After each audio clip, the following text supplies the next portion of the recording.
All right, welcome back to City Cooks, everybody. MARAT'S upset because I saw his cheat sheet over there with the recipe. What does that tell you that we're making now, by the way? Nothing. I don't use cheat sheets. Really? I've made this thousands and thousands of times.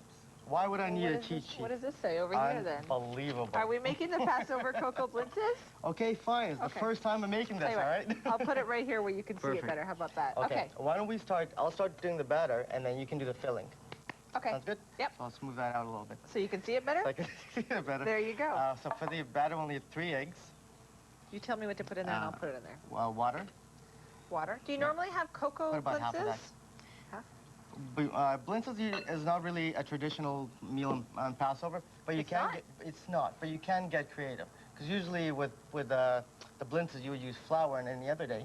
But on Passover, you want to try to get creative and seeing what you can make on Passover with the limited see if you could make like the stuff that you would normally make, but with the Passover sort of rules attached to them, right? Yeah, exactly. I put the water in there. What else? Potato starch, which is right over here. Potato starch. Just the whole thing. The whole thing? Yeah. Now, some Jewish people don't eat corn. That's why you wouldn't use cornstarch as opposed to Why wouldn't they eat corn? What are the rules with that? Well, it depends. It depends on kind of what tribe you came from. There's a Sephardic, and Ashkenazim, depending on what part of Europe you're from or Middle East. Would be whether you eat corn or not. Yeah, exactly. Yeah, different people have different rules. Okay, so that was a potato starch. Sugar. Sugar. Yeah, all of it? No, just about a 1/4 cup of that. Oh, yeah, good idea. Right there, that's good. That's fine. Well, see, we agreed on that. We both agreed that was a 1/4 cup. That's pretty good. After a while, we're starting to read each other. Yeah, exactly. A little bit of salt, just a dash of salt. Okay. And a tablespoon of vegetable oil. All right. And that's it. Okay. And that's your batter. We're gonna mix that up here. We're going to take my really big... Whisk? really big and whisk it all up? And whisk it all up. Now, if you would like to make... the filling... Okay, well, pass me the other bowl and I'll make the filling. All right. Okay. What's in the filling here?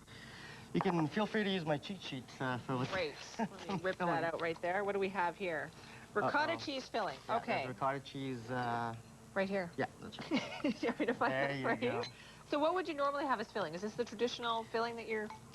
This is the traditional filling for blintzes, that's right. You would sometimes add lemon juice to it, or lemon rind, icing sugar. Again, icing sugar is another one that is off the chart for Passover. Is this a dessert? Or what point would you serve this is a dessert, exactly. This is a dessert. Okay, 1 egg. Yep. Now what we're going to 1 teaspoon of sugar. Now I just need a ladle, which we didn't quite get ready here. Go get the spoon down at the end then. Okay. We'll use this. Okay. I've got a hot pan ready here. I put a little bit of oil, and we're just going to add a little bit I like the way you just give me your recipes and get to it. Let me go. You must have a lot of faith that these are going to turn out okay. I think if I give you a recipe, then I do have faith. If I had told you... You have faith in your recipe is what you have, right?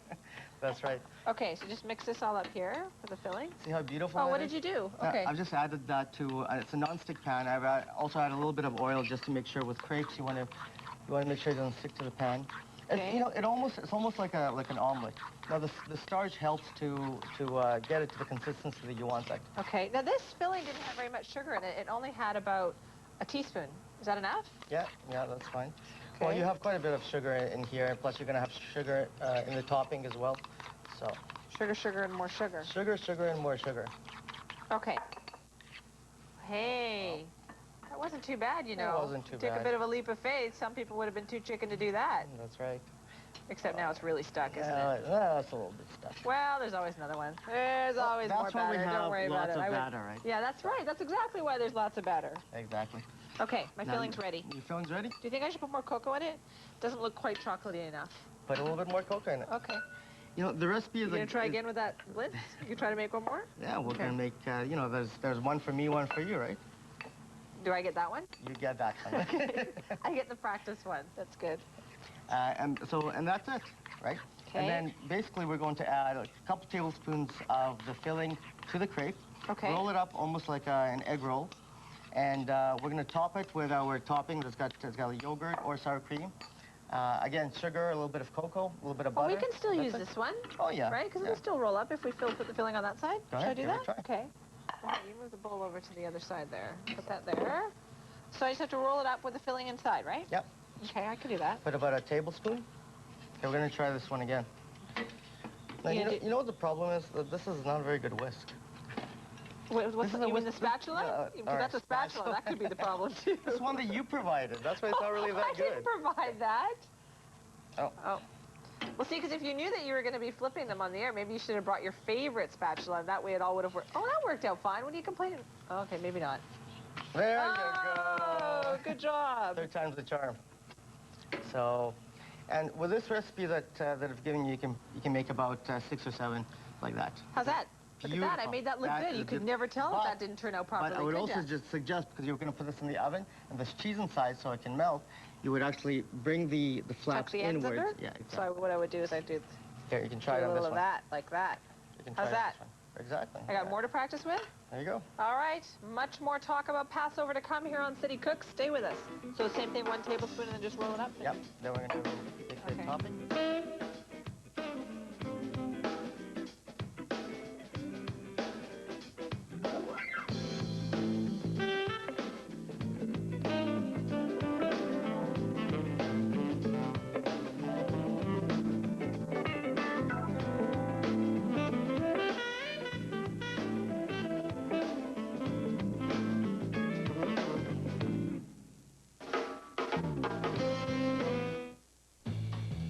Clip today's scrumptious City Cooks recipe from the Metro Vancouver newspaper, available at newsstands throughout the Lower Mainland.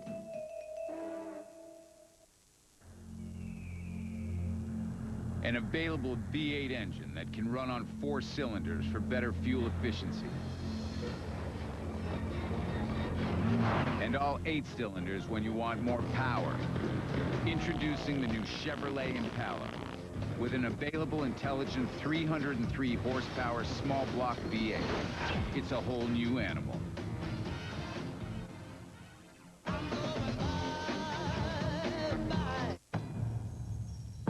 Enter the deep end of moisture.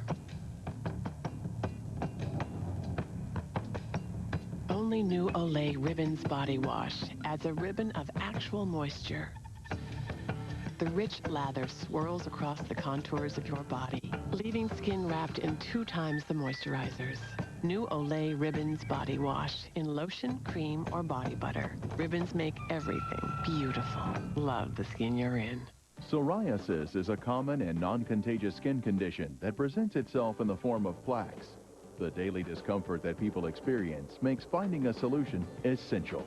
Dermatologist Dr. Albrecht and Dr. Hong are studying an investigational medication for the treatment of psoriasis. So if you're over 18 years of age with moderate to severe psoriasis and would like more information, please call Guildford Dermatology Specialists at 604-585-1110 or visit researchtrials.org.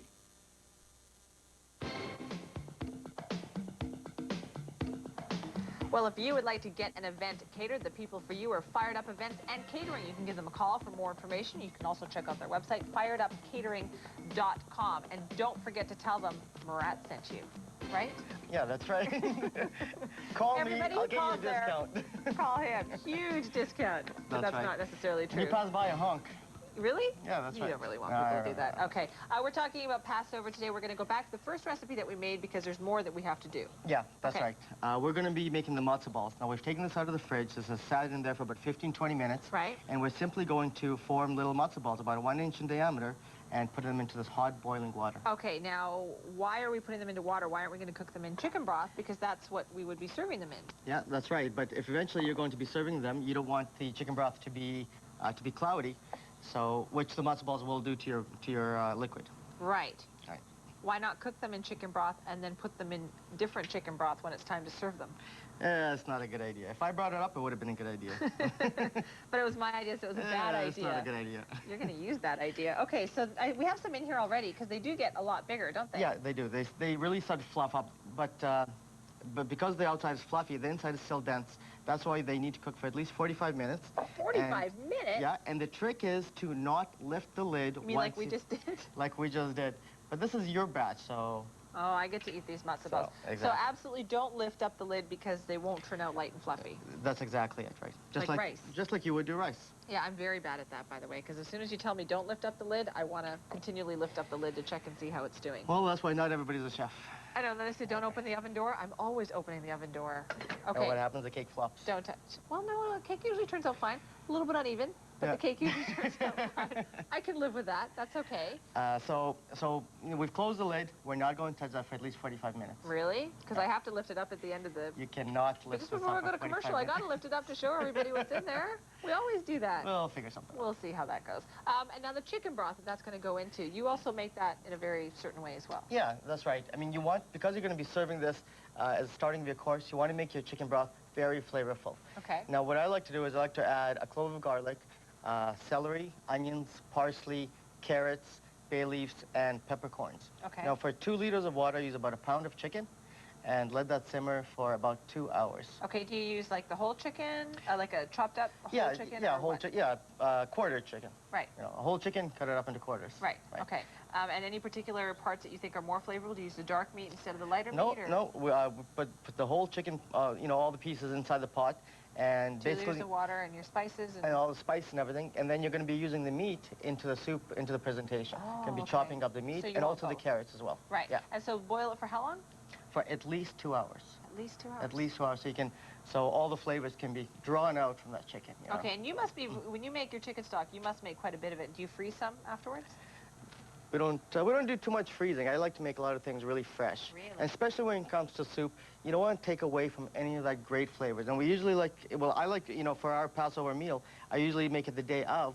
Right. So it'll be ready just in time for the dinner. Then we can serve it nice and hot. Perfect. Now, speaking of the Passover meal, we have here the Seder plate. The Seder plate. Now, you know, this is where all the symbolism with the food comes. Right. Let's start with this. Let's start with it. Why do you have that? This is. Some people use a chicken bone. It's also referred to as a shank bone.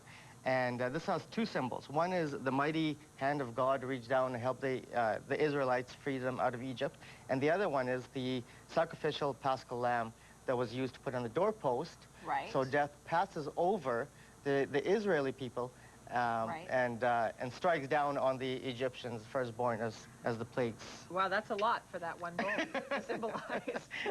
Don't you think? Yeah, that's a lot. That's a very important thing. Okay, next, let's go to that. So, you know, you want to make sure you have that bone there. Yes, absolutely. Now, the celery, some people will use a horseradish, and that symbolizes the bitter lives of the Israelites through the enslavement. It depends. I mean, different Jewish people, depending on where they came from, might use different symbolisms. Okay. So you can use celery is a bitter vegetable. Okay. So. And the parsley? Parsley, again, you would dip the parsley into the salted water, which is right in the middle, and that symbolizes the tears that were shed, you know, in that time. Okay. And the hard-boiled egg, it doesn't have a direct meaning with Passover, but it's a general meaning of sacrifice and destruction of Jewish lives throughout history. Okay, and finally? And this is called haroset, and it's grated Granny Smith apple, a little bit of red wine. You can put nuts and raisins into it, and that symbolizes the mortar the Israelites used to, you know, build all those pyramids through the enslavement. So you need all of these things on your plate, your traditional Passover exactly. meal. I mean, you basically just make up your plate like this, you leave it in the middle, and that sits on the table throughout the days of Passover and throughout the dinners and the meals. Wow, that is fascinating. It's great. Yeah, every single time. It's a good holiday. You know, it's a unity, and at the same time, it's got so much symbolism in it. It's very important, close to heart. Yeah, what a learning experience that would be. Yeah. All right, we're going to take a break. When we come back, we'll be digging into our Passover items, and I'm going to take the lid off that right now to show everybody what's going on in there. I'm sorry, Brad, we have to. Yeah, we do. Yeah, we have to take it off.